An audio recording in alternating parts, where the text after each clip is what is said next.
ఇక్కడ టాపిక్ ఏంటంటే ఆ రెండు స్విచ్లు ఎవరు ఆఫ్ చేశారు? బై మిస్టేక్ చేశారా లేదా కావాలనే చేశారా? ఎయిర్ ఇండియా ప్లేన్ క్రాష్ గురించి అధికారికంగా ఒక రిపోర్ట్ విడుదలైంది. ఆ రిపోర్ట్లో మనకి ఎన్నో ఆశ్చర్యకరమైన విషయాలు అయితే బయటపడ్డాయి. రెండు ఇంజన్లకు ఫ్యూల్ సప్లై నిలిచిపోవడంతోనే ఈ ప్రమాదం జరిగిందని ప్రైమరీ రిపోర్ట్లో తేలింది. అంతవరకు ఈ విమాన ప్రమాదానికి కారణం బోయింగ్ కంపెనీనే అని అనుకున్న వాళ్ళు అండ్ అంతేకాక ఈ కంపెనీలో షేర్స్ పెట్టిన వాళ్ళు అందరూ ఈ ప్రమాదానికి కారణం ఈ బోయింగ్ కంపెనీ కాదు అని తెలిసిన వెంటనే కొద్దిగా ఊపిరి పీల్చుకున్నారు. అంతేకాకుండా ఈ బోయింగ్ స్టాక్ కంపెనీ షేర్స్ అన్ని కూడా ఈ సంవత్సరంలో అత్యధిక స్థాయికి చేరుకున్నాయి.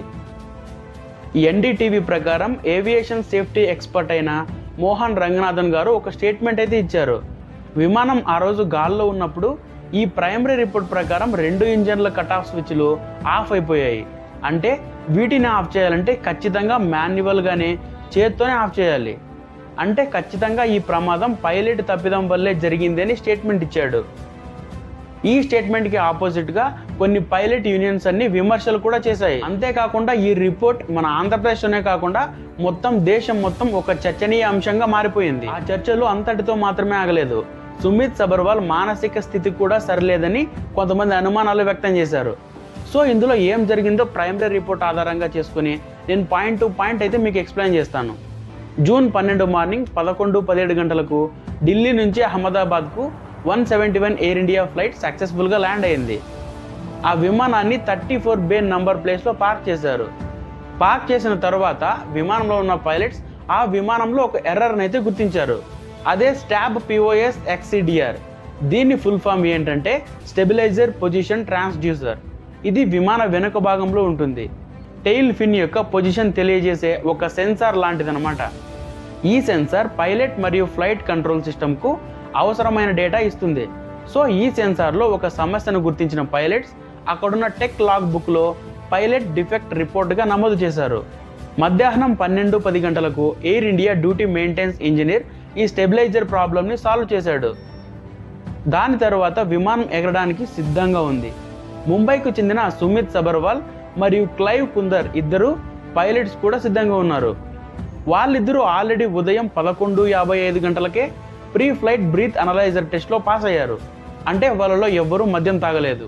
టేకాఫ్ సమయంలో విమానంలో 54,200 కిలోల ఇంధనం అయితే ఉంది. అలాగే విమానం మొత్తం బరువు 2,13,000 కిలోల బరువు ఉంది. దానికి అనుమతించిన గరిష్ట బరువు 2,18,000 కిలోలు. ఖచ్చితంగా విమానం 1:38 గంటలకు బయలుదేరింది. విమానంలో 2 ఇంజన్లు ఉన్నాయి. ప్రతి ఇంజన్కి సపరేట్గా కట్ ఆఫ్ స్విచెస్ ఉంటాయి.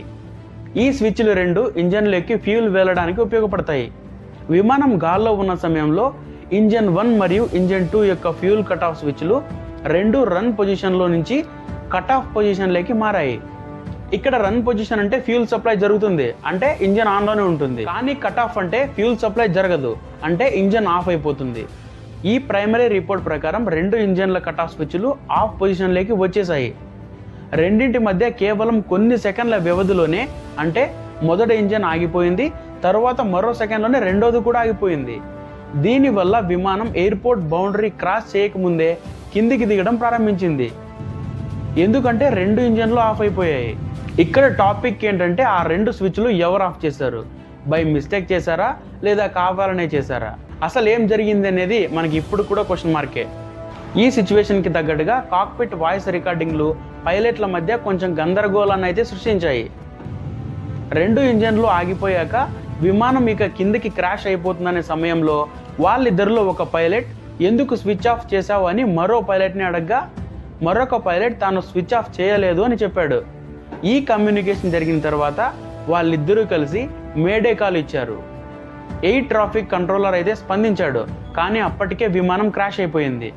అలాగే ప్రమాదానికి సంబంధించిన ఫోటోలు, వీడియోలు అన్నీ పరిశీలించామని ప్రైమరీ రిపోర్ట్ ఇచ్చిన AAIB తెలిపింది.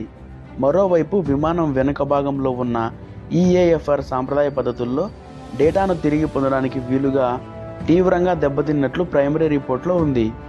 ప్రజెంట్ AAIB దర్యాప్తు ఇంకా కొనసాగుతుందని, ఈ ఇన్సిడెంట్కి సంబంధించిన అదనపు ఆధారాలను సేకరించడానికి సంబంధిత వర్గాలతో సంప్రదింపులు జరుపుతున్నామని చెప్పింది.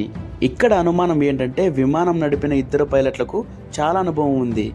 ఈ ఇద్దరు విమానం నడపడానికి ముందు విశ్రాంతి తీసుకున్నవారే. ప్రధాన పైలట్ చూస్తూ ఉండగా కో పైలట్ ఇష్టానుసారం చేయడం వీలు పడదు. ఒకవేళ ఆ ప్రయత్నం జరిగి ఉంటే వాళ్ళిద్దరి మధ్య వాగ్వాదం జరిగేది, అది రికార్డ్ అయ్యేది. పూర్తి స్థాయి పారదర్శకతకు దర్యాప్తు సంస్థ ఎందుకు వెనకాడుతుంది? వాళ్ళిద్దరి మధ్య జరిగిన సంభాషణ ఒక ప్రశ్న మాత్రమేనా? మరి జవాబు స్థాయికి కుదించడంలో మర్మం ఏమిటి? అటు తర్వాత లేదా అంతకుముందు వారేం మాట్లాడుకున్నారు? ఇవన్నీ చెప్పకపోతే పైలట్లలో ఒకరు ఆత్మాహుతికి పాల్పడ్డారనే అనుమానం కూడా కలుగుతుంది.